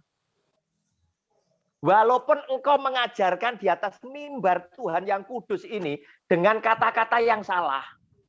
Engkau berkata, bukti iman kita klaim janji Tuhan. Sakit penyakit sembuh. Loh, gimana kalau tidak sembuh? Ya, pasti tahun depan kau akan mendapat keturunan. Belum terima juga, belum hamil juga. Nah, oleh karena itu, apakah ada alternatif lain? Pertanyaannya kan begitu. Alternatifnya seperti Yesus yang adalah anak Allah. Karena bicara tentang Tuhan Yesus, ada dualitas yang melekat di dalam kehidupan Tuhan Yesus. Yang pertama, dia 100% adalah Tuhan. Yang kedua, dia adalah 100% manusia. Sehingga manusianya itu yang mati di atas kayu salib, ya.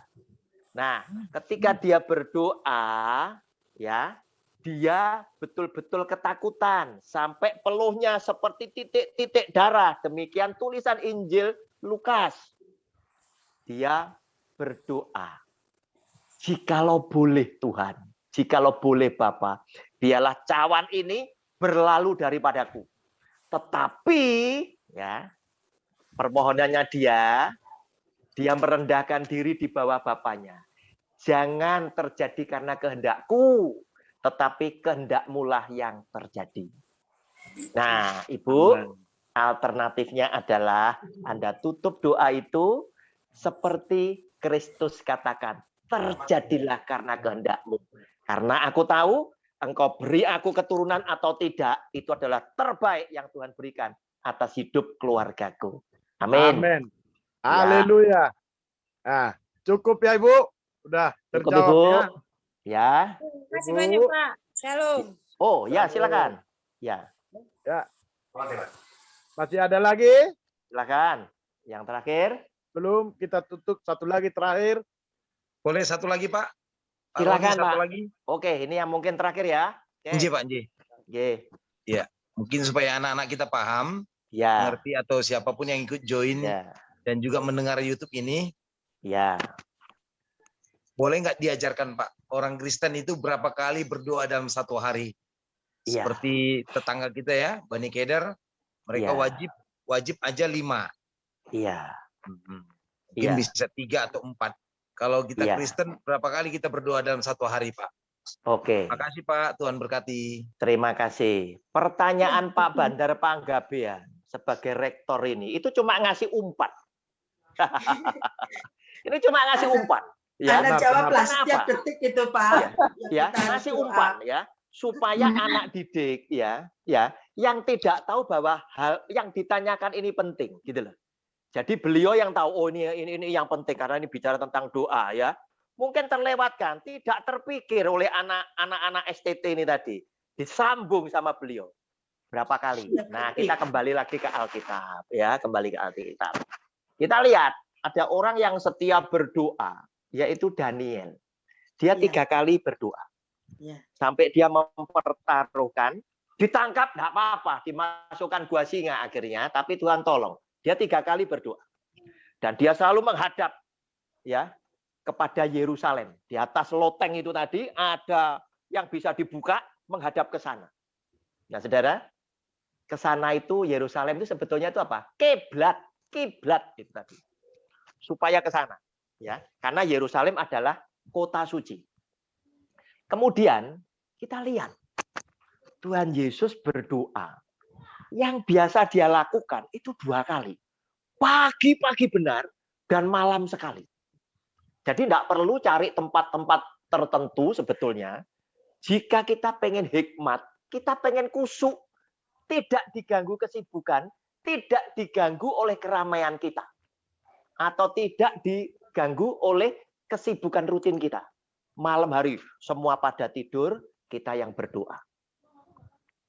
Tetapi kita lihat di dalam kehidupan sehari-hari Tuhan Yesus itu ada banyak dia doa ketika dia menolong banyak orang dan lain sebagainya, ketika dia mengajar dan lain sebagainya, dia berdoa. Berarti kesimpulannya sebetulnya jika saudara-saudara kita itu punya kewajiban 5 kali, berapa kali idealnya untuk orang Kristen? Sebetulnya Tuhan tidak membatasi berapa kalinya. Ketika Anda merasa doa itu menjadi hubungan, kerinduan, langsung aja Anda sujud. Tetapi paling tidak, yang pagi sama malam itu jangan ditinggalkan. Nah, saya ditanya sama jemaah, Pak Roni, kalau Anda doa itu seperti apa? Saya begitu bangun, saya berdoa. Saya ngucap syukur Tuhan, Engkau sudah memberkati keluargaku semua. Hari ini bangun dengan tubuh fisik yang sehat. Kami siap-siap untuk melakukan kegiatan kami masing-masing dalam berkat-Mu. Habis mandi, berarti pekerjaan ini kan sudah selesai. Kesibukan kan sudah selesai. Saya berdoa lagi, terima kasih Tuhan, Kau sudah menyertai. Karena doa ini salah satunya sebagai ungkapan terima kasih. Pagi sudah Engkau sertai, selesai Tuhan. Kemudian malam, saat mau tidur, saya berdoa lagi. Minta Tuhan jagai. Apalagi saya yang punya cucu 4 orang. Terkadang anak kecil, itu kan suka diganggu dengan kuasa gelap. Tadi sebelum saya Zoom jam 6, saya berkati cucu saya 4, ini saya doakan dulu. Supaya dia bisa tidur nyenyak. Kenapa? Karena anak yang masih kecil bisa melihat dunia roh. Nah, hati-hati, ya hati-hati. Ya, karena itu saya didik anak-anak saya, menantu saya, yang tinggal bersama saya, maupun yang tinggal bersama besan saya. Firman Tuhan. Anakmu kalau rewel, kamu mesti doa. Kamu tidak lihat, anakmu bisa lihat. Di bawah 5 tahun, dia bisa lihat. Hati-hati. Nah, makanya kalau besok suatu ketika ada tema dunia roh, kita bisa, Alkitab menjawab. Gitu loh. Bukan saya dukun, bukan. Alkitab yang menjawab. Amin. Nah, demikian juga. Ya, Bapak Ibu. Ketika Anda ingin berdoa, silakan berdoa. Tidak ada berapa kalinya. Tapi minimal 3 kali ini, saya tidak pernah lewatkan. Misalkan saya kedatangan teman. Habis itu teman pamitan pulang. Habis berdoa sama-sama, teman pulang, saya sujud lagi berdoa sendiri untuk teman saya. Tuhan, dia sendirian, sertai dengan malaikat-Mu. Engkau punya banyak malaikat yang bisa Engkau utus. Sertai dengan firman-Mu. Nggak usah Tuhan, saya sungkan nyuruh Tuhan. Begitu loh. Tapi berfirmanlah saja, cukup. Ya, demikian Pak Bandar. Mungkin untuk Masih bekal ada untuk satu adik-adik. yang ketinggalan, Pak Roni. Ya, gimana? Ya. Penggalang doa belum Ya. dijelaskan kita. Gimana Bu? Gimana Bu? Masih ada satu. Ya. Kenapa doa kita tidak dijawab? Penggalangnya itu apa, kan belum dijelaskan oleh Pak. Oke. Kenapa doa kita tidak dijawab? Nah, kita mesti positif thinking ketika Anda adalah orang yang sangat mencintai Tuhanmu sebagai Bapa. Otomatis akibat cinta kita yang kita tunjukkan dengan melakukan firman Tuhan, kita dapat efek timbal balik. Yesus sebagai Bapa mengasihi kita. Kalau ini belum dijawab, saya tidak pernah berpikir Tuhan menolak. Saya tidak pernah berpikir dia tidak mendengar doa saya. Tetapi mungkin permintaan saya itu berbahaya kalau oleh dia dikabulkan. Rasul Paulus, Rasul top. Dia bisa menghidupkan orang yang jatuh dari lantai 3. Dia bisa menyembuhkan orang sakit. Tetapi dia sendiri sakit. Dan dia berdoa sama Tuhan. Tuhan, utusan iblis ini suruh pergi. Mengganggu aku. Tetapi Tuhan menjawab, cukuplah kasih karuniaku. Supaya di dalam kelemahanmu, kuasaku menjadi sempurna. Dan Rasul Paulus mengambil kesimpulan, Tuhan kok tidak mengabulkan aku ini supaya apa? Aku tidak sombong. Kalau ini dikabulkan, aku nanti akan klaim. Semua doaku dia kabulkan. Betul ya? Padahal Yesus yang anak Allah, ada satu doa yang tidak dikabulkan. Tetapi terjadilah karena kehendakmu. Bisa diterima? Ya Pak, terima kasih. Bisa. Cukup. Oke, Ya. terima kasih. Baik. Terima kasih. Ya, cukup ya. Berhubung dengan waktu, sudah menuju ke jam 9 kurang sedikit lagi. Ya. Terima kasih Bapak Pendeta Roni Suwono ya Pak ya, atas firman-Nya yang sudah ditaburkan dan sudah dibagi, dan semua kita yang sudah bertanya.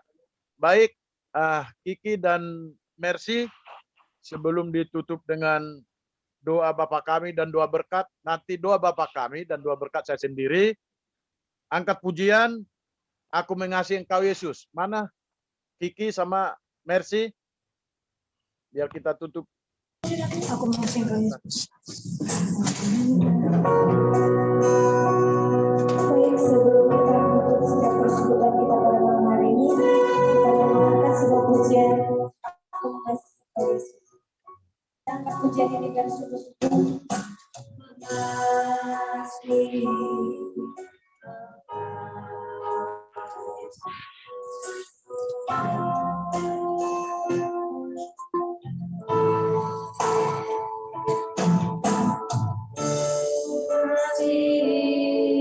Engkau Yesus dengan segenap hati,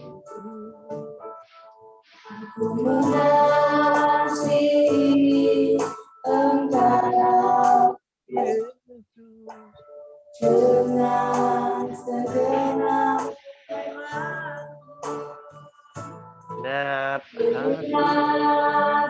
Mengasihiku Engkau Yesus dengan segenap hati, aku mengasihi Engkau Yesus dengan segenap jiwaku. Ku renungkan firman-Mu siang dan malam, ku pegang perintah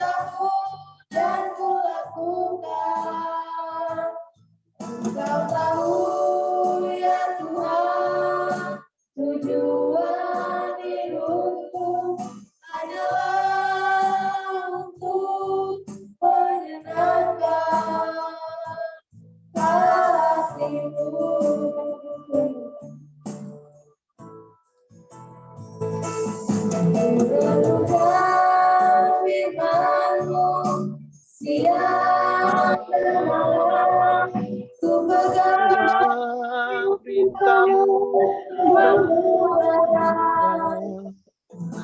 tahu ya Tuhan tujuan hidupku hanyalah untuk menyenangkan hatimu, hanyalah untuk menyenangkan hatimu.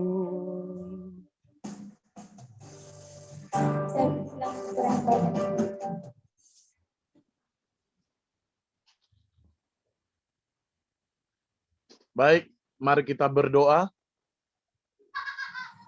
Bapa yang bertahta dalam kerajaan sorga, terima kasih Tuhan di malam hari ini Tuhan. Kami bersyukur kepada Engkau ya Bapa di malam hari ini. Terlebih ya Tuhan, yang ada kami di grup pada malam hari ini ya Tuhan. Kami sudah mendengarkan firman-Mu ya Tuhan, yaitu yang ditaburkan oleh hamba-Mu, Pendeta Roni Suwono ya Tuhan.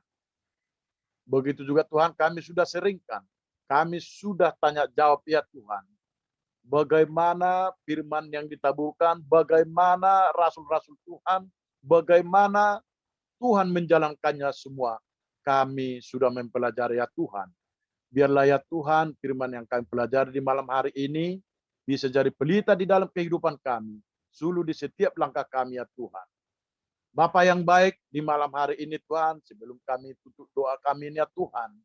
Terlebih kami berdoa pada hamba-Mu ya Tuhan, Pendeta Roni Suwono ya Tuhan. Berkati hamba-Mu ini ya Tuhan. Berkati keluarga, anak, cucu, mantu ya Tuhan. Apapun yang diperbuat, diberkati oleh Tuhan. Terlebih ya Tuhan, pelayanannya Bapa, cita-citanya, kesehatannya, diberkati oleh Tuhan. Terpuji nama Bapa. Tuhan Yesus yang baik, malam hari ini juga Tuhan, kami berdoa, berkati hamba-Mu ya Tuhan, yaitu Ketua Umum kami Tuhan, Bapak Pendeta Dr. Bandar Panggabean ya Tuhan. Berkati dia Bapak, berkati kesehatannya, berkati pelayanannya, berkati istri anak-anaknya, apapun yang dicita-citakannya, diberkati oleh Tuhan. Begitu juga Tuhan malam hari ini Tuhan, kami berdoa ya Tuhan, berkati hamba-Mu ya host kami ya Tuhan, yaitu Pak Hari ya Tuhan, yang ada di Sydney ya Tuhan. Berkati dia Tuhan, begitu dia setia dengan menjalankannya Zoom ini ya Tuhan. Berkati hamba-Mu, Pak Hari ya Tuhan, berkati istri, anak-anaknya, pekerjaannya, apapun yang diperbuat, berhasil. Kami serahkan ke tangan pengasih-Mu ya Bapa. Terpuji-puji nama-Mu ya Tuhan. Begitu juga Tuhan, hamba-Mu Pendeta Erika ya Tuhan, yaitu yang besok mengadakan ibadah jam 7 malam ya Tuhan. Berkatilah acara ibadah ya Tuhan, berkati hamba-Mu yang tidak bersama-sama dengan kami malam hari ini, dimanapun hamba-Mu Erika diberkati oleh Tuhan. Begitu juga kami Tuhan, yang pada malam hari ini, semua kami yang mendengarkan, yang sharing dalam firman Tuhan, berkati kami ya Tuhan, pribadi lepas pribadi, keluarga lepas keluarga, dimanapun kami berada ya Tuhan. Turunlah kiranya anugerah daripada Tuhan untuk kami semua, pribadi lepas pribadi. Terpuji nama-Mu ya Tuhan. Mari saudaraku yang terkasih, sebelum kita doa kita itu, mari kita berdoa seperti yang diajarkan Tuhan Yesus Kristus kepada kita, yaitu doa Bapa kami. Bapa kami yang di surga, dikuduskanlah nama-Mu, datanglah kerajaan-Mu, jadilah kehendak-Mu di bumi seperti di surga. Di bumi seperti di surga.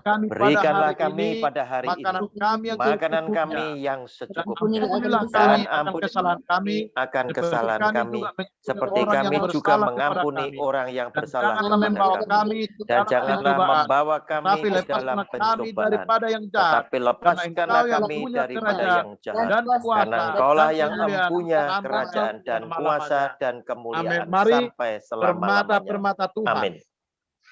Arahkan hatimu, angkat tanganmu, terimalah berkat daripada Tuhan Yesus Kristus. Anugerah Allah Bapa, cinta kasih Tuhan Yesus Kristus, oleh persekutuan Roh Kudus, diberkati kehidupanmu, diberkati pekerjaanmu, diberkati pelayananmu, diberkati keluargamu, diberkati lumbung-lumbungmu, diberkati terlebih kesehatanmu. Dari sekarang sampai Maranatha, Tuhan Yesus datang pada kali yang kedua. Bersama-sama kita katakan, amin. Amin. Amin. Bapak